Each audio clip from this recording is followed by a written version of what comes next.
Welcome to a podcast of the American Academy of Orthopedic Manual Physical Therapists. Today's episode is sponsored by the Foundation for Orthopedic Manual Physical Therapy, which is committed to advocating for excellence in OMPT practice through its funding for initiatives in fellowship training, education, research, and public recognition. The Foundation for Orthopedic Manual Physical Therapy is a 501c3 organization, and all contributions are tax deductible. Donations can be made at our website, aaompt.org/foundation.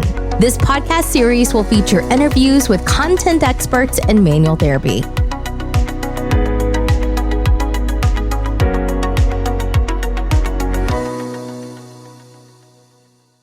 Joining our show today is Dr. Dan Rhon. Dr. Rhon retired from active federal service as a medical officer in the United States Army after 20 years. He is a professor in the Department of Rehabilitation Medicine at Uniformed Services University of the Health Sciences. He is also the director of the Musculoskeletal Research and Primary Care Program at Brooke Army Medical Center. Dan received his master's in physical therapy and Doctor of Science degrees from Baylor University. He received his Doctor of Physical Therapy degree from Temple University and his PhD from the University of Newcastle. He completed a manual therapy fellowship at Brooke Army Medical Center and a research postdoctoral fellowship at the University of Utah. He is the recipient of a Lifetime Research Award from the U.S. Army Medical Specialist Corps. He's a two-time Rose Award recipient for excellence in research from the APTA, and also a recipient of the Eugene Michaels New Investigator Award from the APTA. Dr. Rhon has over 130 publications and has received over $20 million in competitive research grant funding.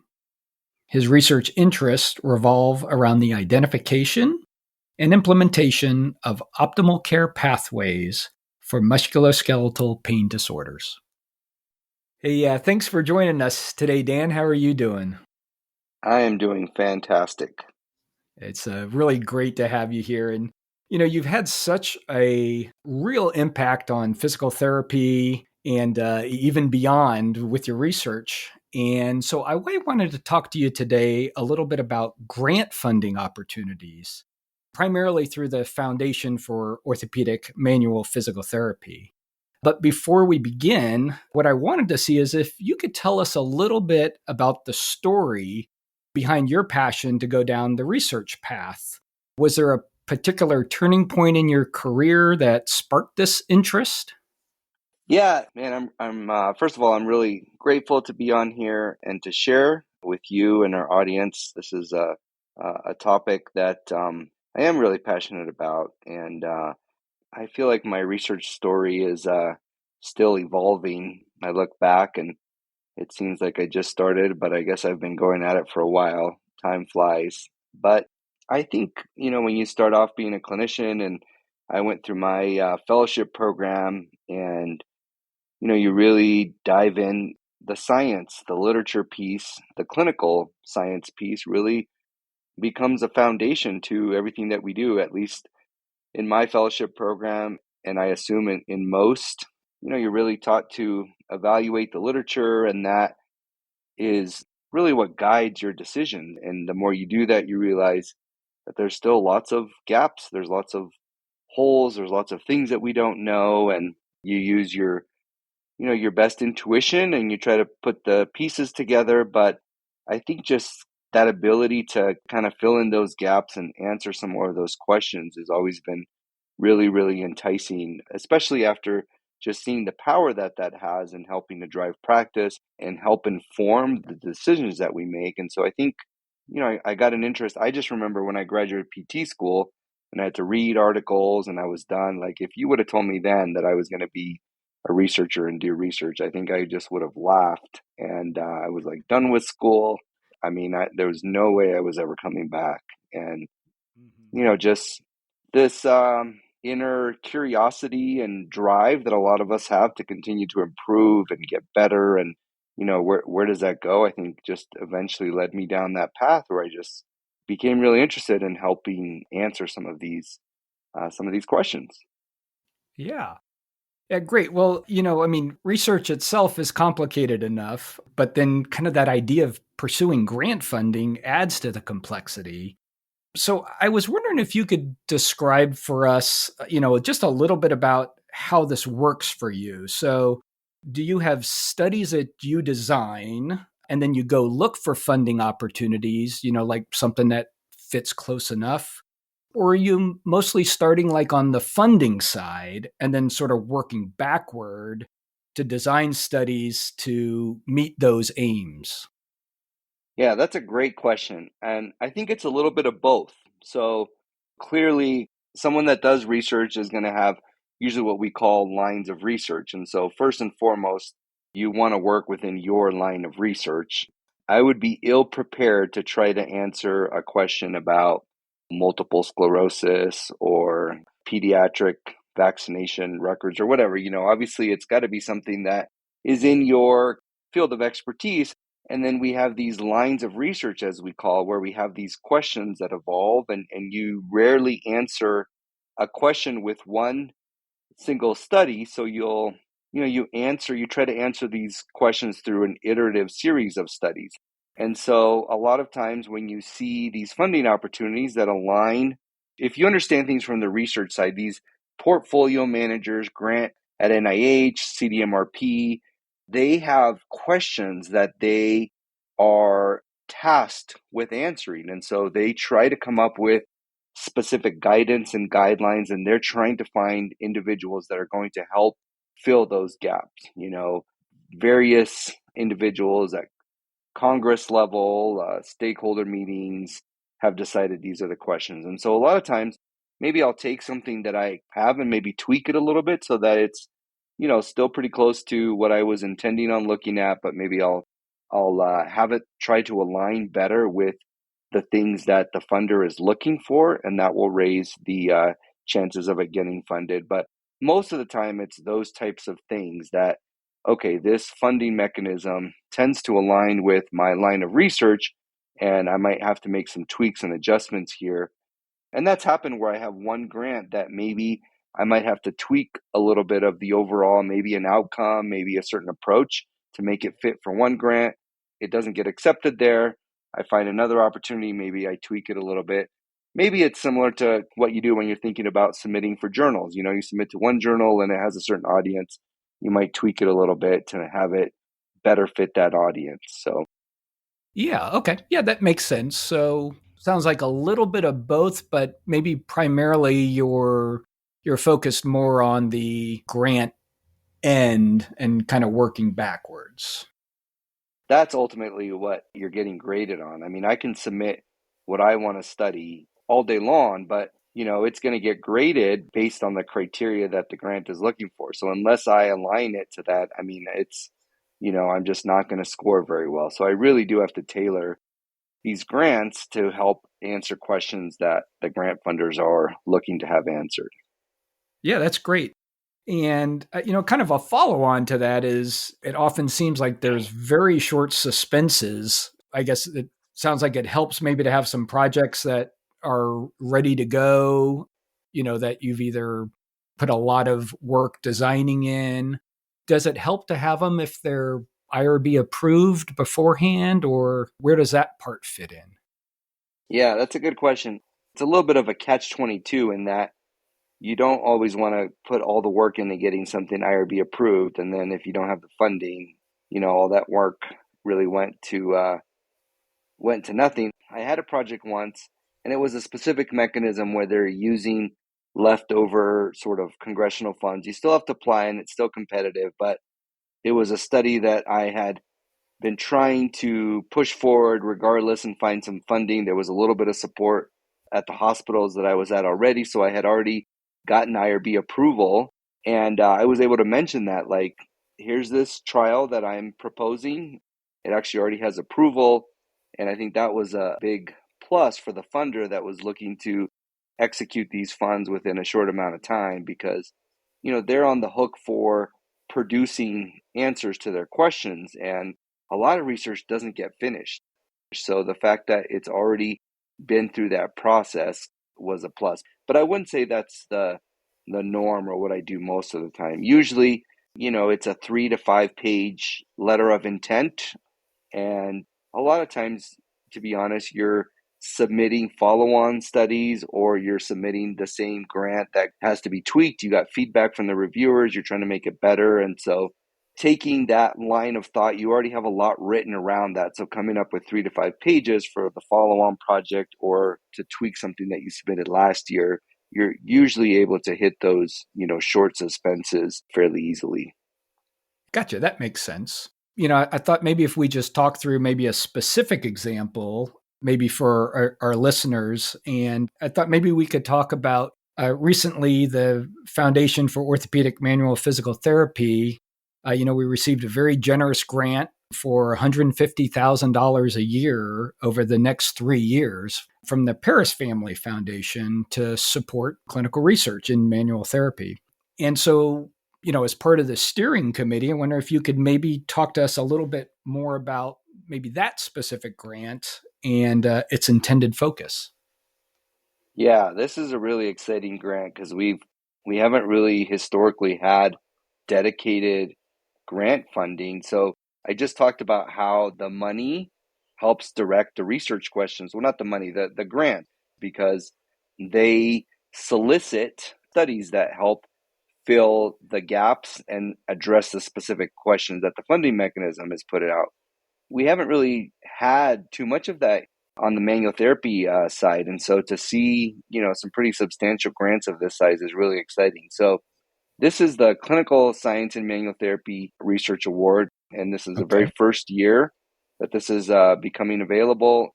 It's too late to apply for this round, but we will have the next round and the next pre-proposals due at the end of the year, this year, which will come very quickly. All that information will be up on the aomp.org website.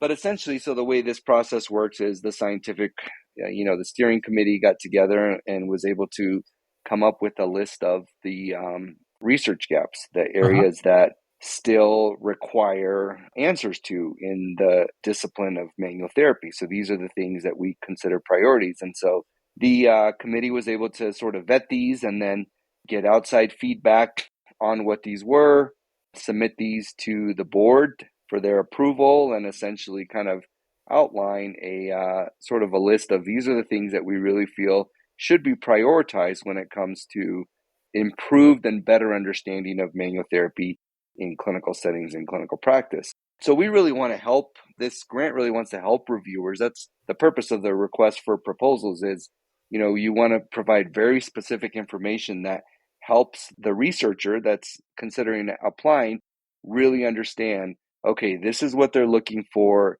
Does this align with my line of research? Is this something I should apply for?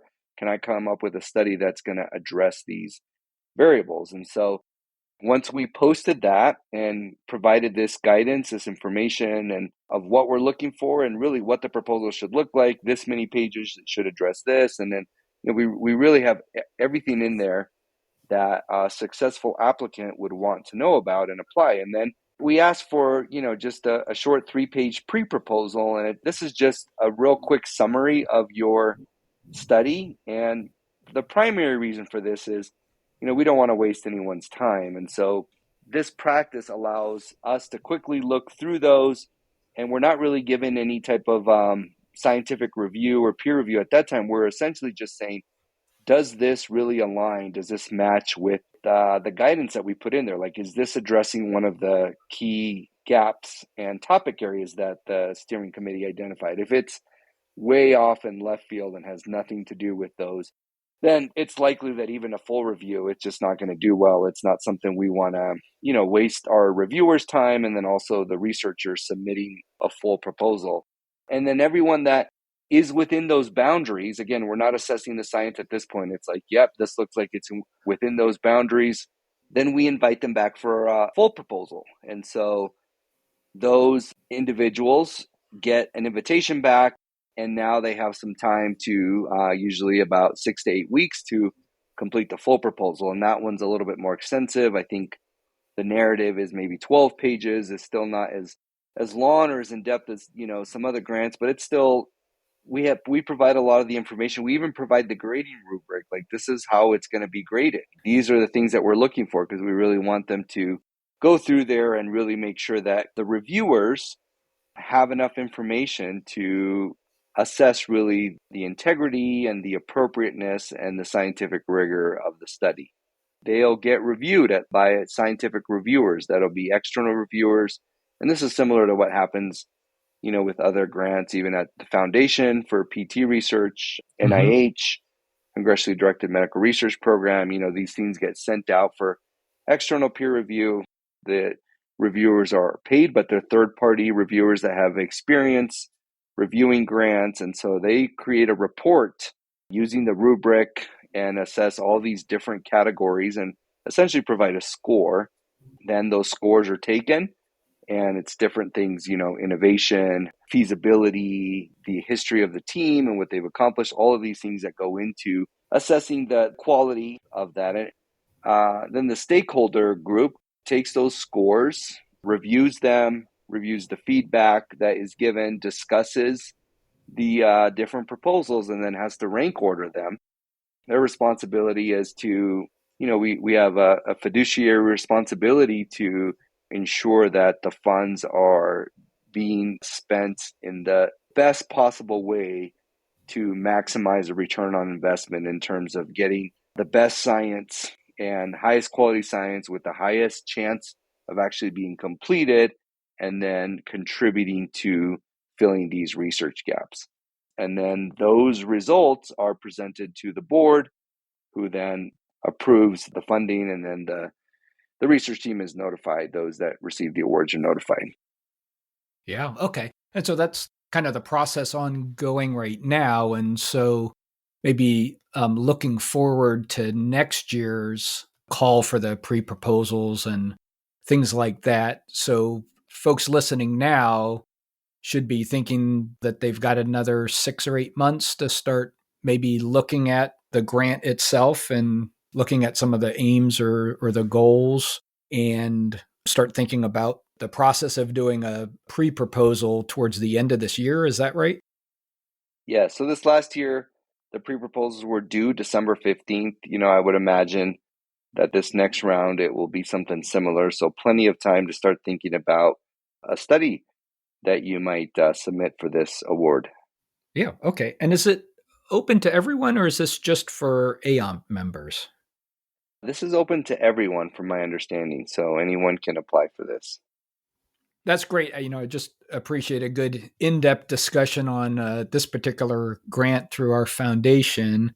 And just, it's a good example of just the whole research process for those that, aren't very familiar with how grants work, because it sounds like it's pretty much in line with most other major funding institutions. And I also thought, could you give us a little bit of insight on maybe some other grant opportunities that just might come to mind? Maybe either some large grant opportunities for, those listeners of ours that are already well-established researchers, or maybe even some smaller grant opportunities for those who are just starting down this line. Well, we haven't had a lot of research into manual therapy. Ironically, this award, and then there's a couple of other potential opportunities that have come out, which are really, really exciting. And I think one of those is ForceNet. And if you just look up Duke, or just Google Duke and then ForceNet, force-based mechanisms, it's another great resource. And they actually have a couple real small grants there as well for starting researchers, maybe to gather pilot data. If you want to go for a large grant for a well-established project, you almost always have to have some type of pilot data. So these types of smaller grants at ForceNet are meant for that, to help you get some pilot data, get started. And so they have a couple RPs or RFAs, requests for proposals, requests for applications, different names there. And then there's also some mechanisms from NCCIH, which is the National Institutes of Health. They've been interested a little bit more recently, it seems, in manual therapy-based research. There's also small grants through like the orthopedic section or the Foundation for Physical Therapy Research. these programs really help set you up for being more competitive for larger grants. So it might fund a smaller trial, some feasibility data, maybe a pilot trial, and then you can use that and the experience you gain from this process also to then apply for much larger grants, and that will improve your success for that as well.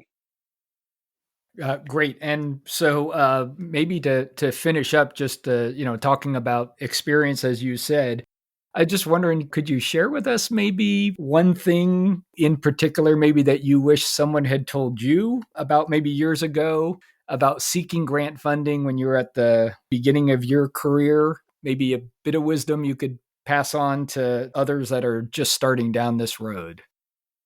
Yes. What I would say is if you're just starting on this road, I think for grants, what has worked best for me is, see one, do one, teach one. And writing a grant from scratch on your own, if you've never done that before, I think is very challenging. But if you can get on with a more advanced or more senior researcher who does have grant funding, that's what happened to me. I was the site PI. Someone else got a grant. I learned through the process. I watched it. I saw what a successful grant looked like. I pretty much executed and helped run the grant on the ground. I was sort of the project manager and helped run everything. I learned so much through that process. And then I was also asked for a copy of the grant to look at and was able to see like, oh, this is what a successful grant looks like, and was able to model that in my experiences. And so I always tell junior researchers, team up, get on a team with a more experienced researcher and sort of learn the process under their wings, if you will, and before you branch out and do something completely on your own. And I think you'll be much more successful that way. That's great. Listen, thanks, Dan, for your time today. It's been wonderful to talk with you. Just really appreciate your insights and, being able to talk. Hopefully this will help our listeners as they maybe try to navigate the grant process to know it a little bit better. Appreciate the in-depth information on the Clinical Science and Manual Therapy grant through the foundation here.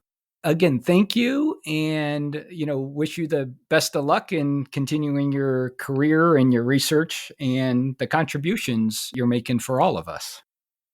Thank you, Skip. I really, I really enjoyed this time and sharing, and just appreciate the opportunity.